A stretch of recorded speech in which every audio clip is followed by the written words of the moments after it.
오늘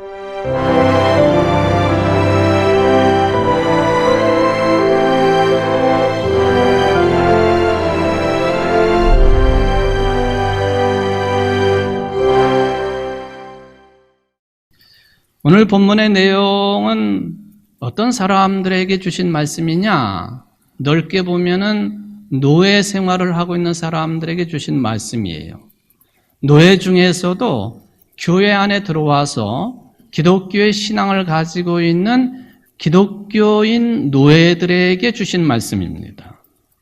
그러니까 노예 제도가 공식적으로 사라진 지 오래된 삶을 살고 있는 우리들에게 이 말씀을 어떻게 해석하고 받아들이고 생활 속에 적용을 해야 할 것인지 참 고민이 많이 된다 하는 것입니다. 오늘 말씀이 이렇게 시작하고 있지요. 사환들아, 범사에 두려워함으로 주인들에게 순종하되 선하고 관용하는 자들에게만이 아니라 또한 까다로운 자들에게도 그리하라. 이미 우리 속에 신앙적인 갈등이 막 주어지지 않아요? 성경 봉독을 할 때부터 여러분들은 이게 뭐야? 그런 질문을 했으리라고 저는 짐작을 해봅니다. 개역개정판이 그렇게 번역을 해놓은 거고요. 새번역 성경을 읽어보면은 하인으로 있는 여러분, 극히 두려운 마음으로 주인에게 복종하십시오. 선량하고 너그러운 주인에게만 아니라 까다로운 주인에게도 그리하십시오. 공동번역은 하인으로 일하고 있는 사람은 주인에게 진정 두려운 마음으로 복종하십시오. 착하고 너그러운 주인에게뿐만 아니라 고약한 주인에게도 그렇게 하십시오. 메시지 성경은요, 종으로 있는 여러분, 여러분의 주인에게 착한 종이 되십시오. 좋은 주인뿐만 아니라 못된 주인에게도 그렇게 하십시오. 지금이야 종도 없고 하인도 없고 노예도 없는 시대를 살고 있기 때문에 그것부터가 어색한 표현인데 더 우리를 좀 황당하게 만드는 것은 주인 중에도 좋은 주인이 있는데 당연히 순종 복종할 것이고 아주 못되고 고약하고 까다로운 주인에게도 복종하라 했습니다. 그러니 이 말을 어떻게 솔직히 받아들일 수가 있겠습니까? 목사인 제가 여러분에게 만약에 이 문자대로 기록되어 있는 내용대로 그대로 실천하십시오. 그러면은 대놓고 목사 앞에서 목사가 그렇게 설교할 수 있습니까? 하고 따지는 분 우리 교회는 없어요. 그러나 이 내용을 예민하게 받아들이는 사람들에게는 매우 불편한 요청입니다. 여러분, 문자대로 믿으십시오. 기록되어 있는 그대로 실천하십시오. 그를 아멘으로 응답할 교회는 현재로서는 아무도 없겠다. 저는 속으로 생각해 봅니다. 본문에 사완드라로 번역되어 있는 헬라어 원어가 오이케타이라고 하는 단어입니다. 영어 성경에서는 서번트라고 번역을 해놓았어요. 서번트라고 하는 이 용어는요, 다양하게 하인, 또 노예, 종 그런 개념뿐만 아니라 현대적인 개념으로 보면은 고용된 사람 또는 종업원 이런 뜻도 이 서번트라고 하는 용어 속에는 해석으로 들어 있습니다. 우리 성경에는 하인, 종 그렇게 보통 번역을 했지요.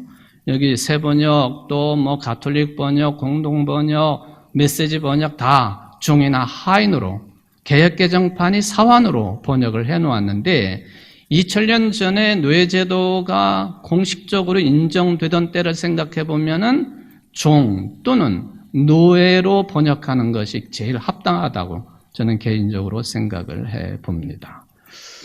그렇다면 2000년 전쯤에는 어떤 사람들이 이런 노예로 살아갔을까? 이걸 좀 생각을 해둘 필요가 있습니다. 첫 번째로 집안 형편이 어려워져 가지고 망하게 되었다든지 또는 농사를 지었어도 가뭄으로 수확이 하나도 없었다든지 그러면은 이웃에게 또 넉넉한 사람들에게 돈을 빌리거나 또는 뭐 곡식을 빌리거나 가축을 빌리거나 하지 않겠습니까?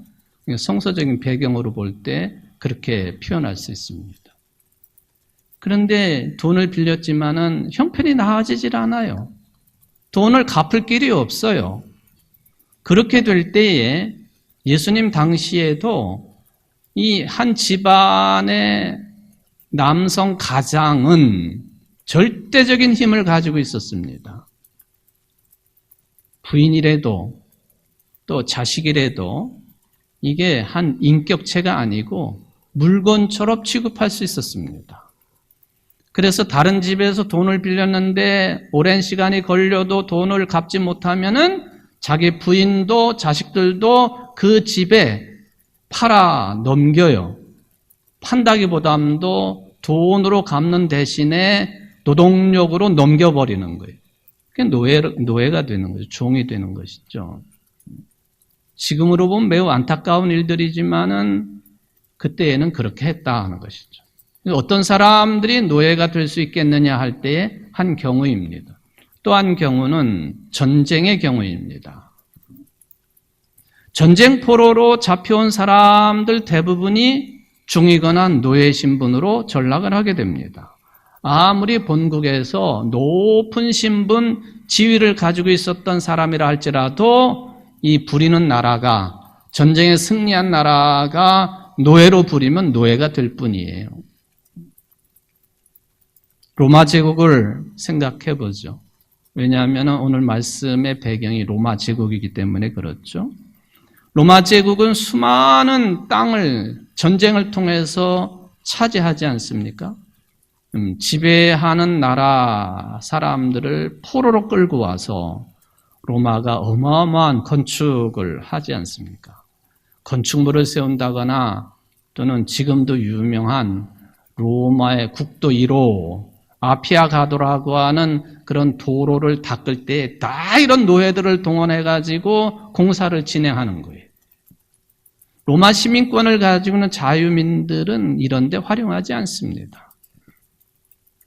사도 바울도 본인이 로마의 시민권을 가지고 있다고 자랑하지 않았습니까? 자랑할 만한 지위예요. 노예들이나 콜로세움을 세우든지 무슨 전차 경기장을 만들든지 도로를 닦는다든지 또는 로마의 그 높은 수로를 만든다든지 할 때 다 이 노예들이 동원이 된다 하는 것입니다.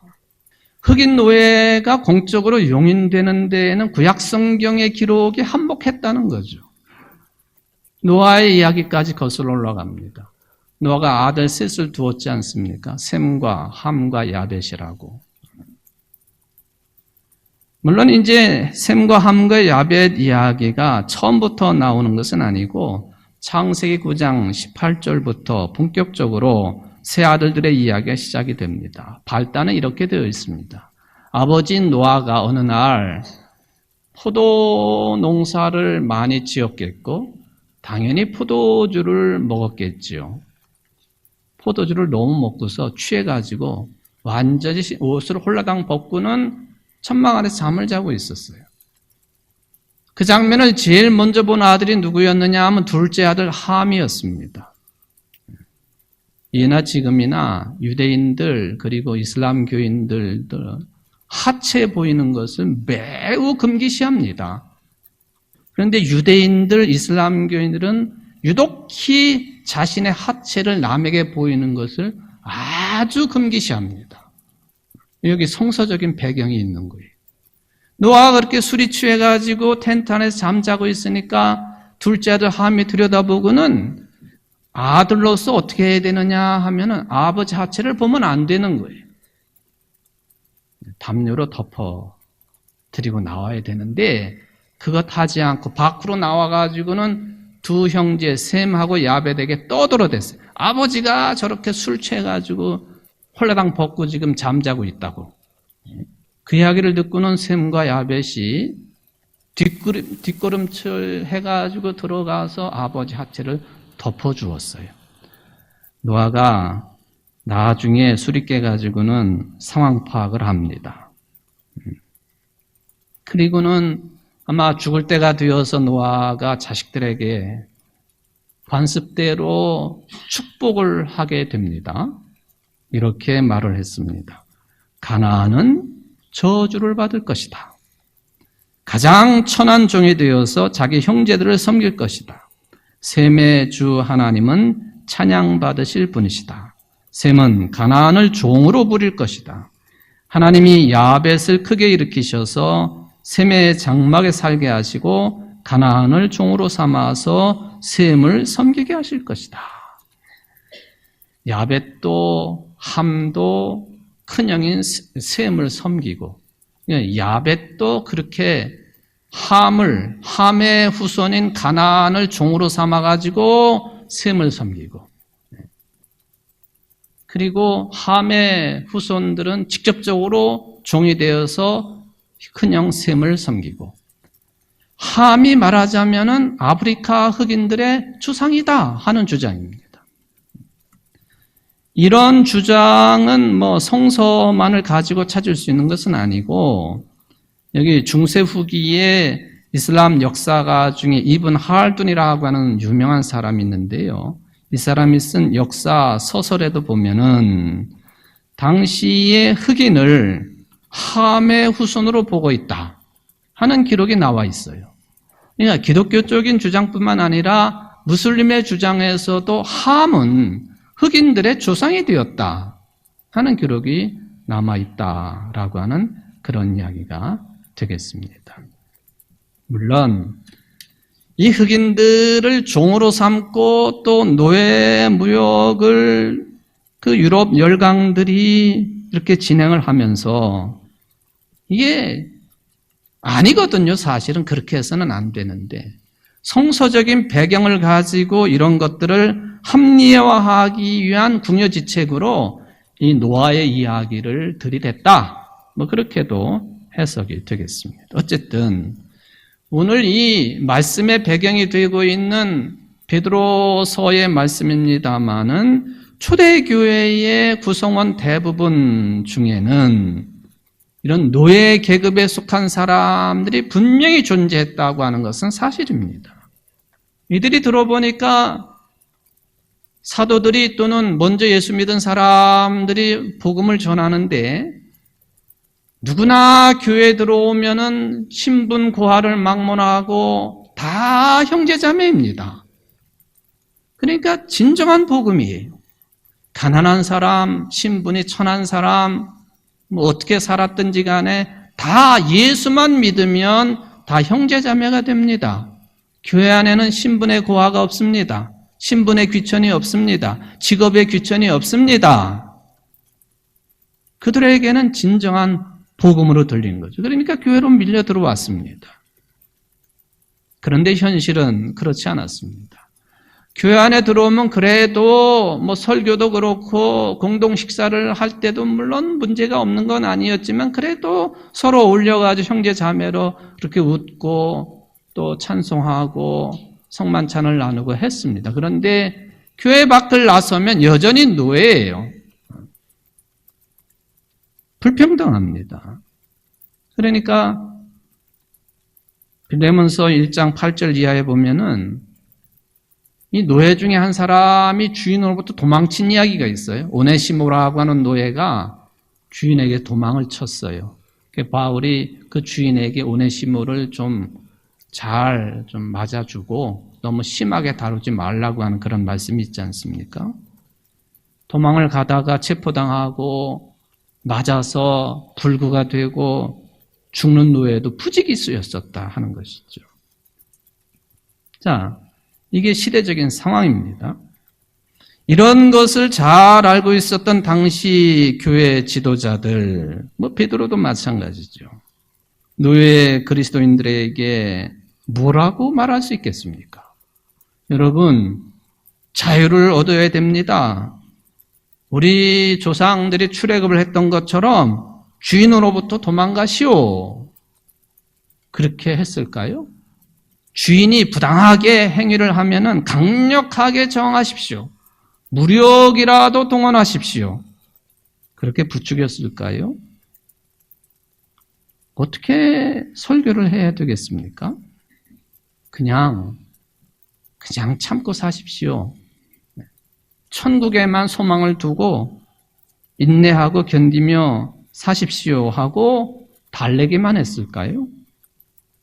바로 이 지점에 기록되어 있는 하나님의 말씀, 이런 말씀을 읽으면서 우리가 심각하게 고민하는 대목이 된다 하는 거예요. 그런데 우리들이 이런 말씀을 읽으면서 놓치지 말아야 될 아주 중요한 내용이 있어요. 당시가 2000년 전에 초기 기독교가 로마 제국에 의해서 모질고 잔혹한 핍박과 박해 속에 있었다고 하는 사실이죠. 대표적인 로마 황제가 네로 황제예요. 그리고 그 네로보다 더 혹독한 황제가 도미티아누스 황제였습니다. 네로는 64년에 로마 시내에 대규모의 화재가 났을 때에 그 기독교인들이 범인이다 해가지고는 기독교인들을 모질게 박해를 했습니다. 심지어는 네로의 정원에다가 기독교인들을 꼬챙이로 꽂아가지고 살아있는 사람들을 등불처럼 불을 댕겨가지고 태우는 그런 몹쓸 짓을 했던 사람이 네로 황제였습니다. 성서학자들 연구에 따르면 이 오늘 본문인 베드로전서의 지필 연대가 특정한 시기로 이렇게 정하기는 어렵지만은 아마도 네로 때 아니면 도미티아누스 황제 시절 중에 하나라고 그렇게 이야기를 합니다. 그때는 기독교는요 아주 소수였습니다. 힘이 없었어요. 교인들 중에 그래도 사회적으로 인정받을 만한 높은 지위나 학력이나 직분 가진 사람들이 거의 드물었어요. 오늘 말씀을 들어야 되는 노예 같은 사람들, 중간 이하의 사람들이 대부분이었습니다. 그래도 오늘날 살고 있는 우리들이 이 말씀을 읽을 때 뭔가 불편해요. 왜냐하면 베드로가 노골적으로 주인들에게 순종하라고 하지 않습니까? 그것도 좋은 주인뿐만 아니라 까다로운 주인, 못된 주인, 잘못하고 있는 주인들에게도 순종하라고 하는 말을 하니까 불편해요. 부당한 대우를 받아도 인내하라고 말을 합니다. 좋은 대우를 받아도 노예 신분 자체가 불편한 것인데 부당한 대우를 참아라. 이건 말도 안 되는 것이죠. 지금 제가 베드로처럼 설교를 한다면 이건희 목사 저거 어떻게 된 거 아닌가 생각하겠죠. 집안에서 아주 잔소리가 심하고 폭력을 휘두르고 그리고 무조건 화를 내는 남편에게 그저 말대꾸하지 말고 잔소리하지 말고 참고 견디는 게 그리스도인으로서 아내의 바람직한 태도라고 제가 설교한다면 여러분 어떻게 하시겠어요? 왜 베드로는 이렇게 말도 안 되는 소리를 했을까요? 1차적으로 우리는 그 시절의 노예제도가 일반적인 현상이었다 하는 것을 고려할 필요가 있겠지요. 물건처럼 사고 팔 수가 있었습니다. 주인은 노예를 체벌할 수 있는 권리가 있었어요. 이런 시대적인 한계를 벗어날 방법 자체가 없어요. 유일한 방법이라고 한다면 무력을 동원하는 것이죠. 기원전 1세기의 글래디에이터, 검투사였던 스파르타쿠스가 벌인 노예전쟁처럼 무력을 동원하는 방법뿐입니다. 다른 방법이 없어요. 전쟁 경우뿐만 아니라 우리 주변에서 이루어지고 여러 가지 현상들을 보면은 이게 해석을 어떻게 해야 되느냐 하는 이 곤란한 측면에 빠질 때가 많습니다. 저는 오늘 본문 말씀을 보면서 중요한 것은 힘을 두려워하거나 적당하게 타협해라 그런 말을 할 수는 없습니다. 여러분들의 삶에서 가장 중요한 것은 정말로 생명처럼 소중한 것은 놓치지 말아야 된다 하는 말입니다. 세상에서 벌어지고 있는 옳고 그름의 문제, 시시비비를 가리는 문제 때문에 생명처럼 여겨야 되는 그 내용을, 그 끈을 우리는 절대로 놓쳐서는 안 된다. 그런 지혜로운 그리스도인들이 되어야 된다. 이거를 말씀드릴 수가 있겠습니다.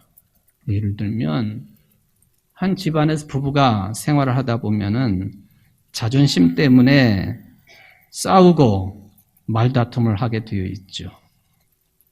그런데 그는 싸움 때문에 자식들에게도 피해를 주겠지만은 부부 싸움 때문에 그 자존심 때문에 신앙을 잃는다든지 기도 생활이나 찬송 생활을 잃어버린다고 한다면 상대방을 굴복시켰던 늘 그게 무슨 의미가 있겠느냐 하는 거예요. 이게 오늘 본문에서 배워야 되는 중요한 내용이에요. 문제는 우리가 여러분들이 세상 살면서 정말로 놓치지 말아야 될 것은 무엇인지 깨닫고 알고 있고 그것을 잡고 있느냐? 그게 문제가 되겠습니다. 그럼 베드로가 그런 차원에서 예수님의 고난에 관한 이야기를 여기서 해주고 있는 것 아닙니까? 예수님 모욕을 당하셨지만 모욕으로 갚지 않으시고 고난을 당하셨지만 위협하지 않으시고 정의롭게 심판하시는 이에게 다 맡기신 분이시다. 부당한 대우를 받으면서도 예수님이 침묵한 이유예요.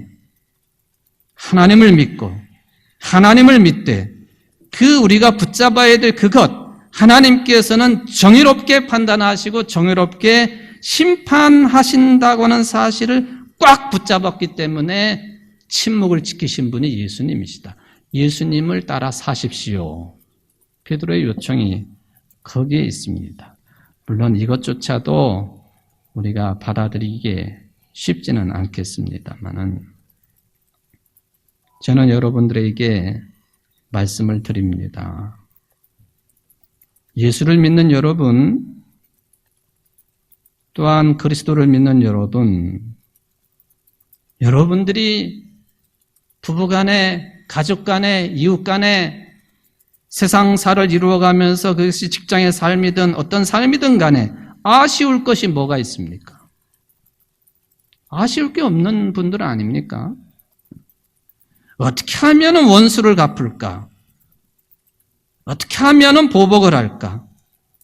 어떻게 하면 내 자존심을 세울까 하는 그런 기회를 엿보느라고 여러분들의 삶을, 여러분들의 정력을 소진하지 않아도 되는 분들이라는 거예요. 왜? 하나님께서 여러분들을 당신의 의로 받아주셨기 때문에 세상이 인정하지 않아도 여러분들은 아쉬울 게 없는 사람들이에요. 근본적으로 치유된 사람들이라 그런 뜻입니다.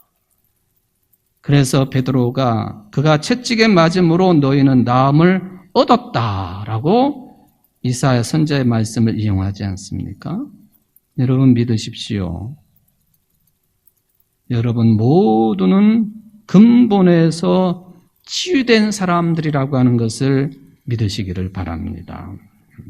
그러므로 오늘 제목처럼 내 인생을 우리의 이 하찮은 역사를 할지라도 지금 우리 땅에서 벌어지는 수많은 문제들이 있다 할지라도 이 역사조차까지도 하나님께 맡겨드릴 수 있는 근본에서 치유받은 존재라고 하는 것, 이게 오늘 말씀을 통해서 배워야만 되는 중요한 내용입니다. 사도 바울의 말씀으로 이야기하면은 바울은 어떠한 형편이든지 자족하기를 배웠다고, 비천에 처할 줄도 알고 풍부에 처할 줄도 알아서 모든 일, 곧 배부름과 배고픔과 풍부와 궁핍에도 처할 줄 아는 일체의 비결을 배웠노라. 내게 능력 주시는 자 안에서 내가 모든 것을 할 수 있느니라. 나의 하나님이 그리스도 예수 안에서 영광 가운데 그 풍성한 대로 너희 모든 쓸 것을 채우시리라. 하나님 곧 우리 아버지께 세세 무궁하도록 영광을 돌릴지어다. 아멘. 그 고백이 오늘 예배드리고 있는 여러분들의 고백 되시기를 주의 이름으로 축원을 드립니다.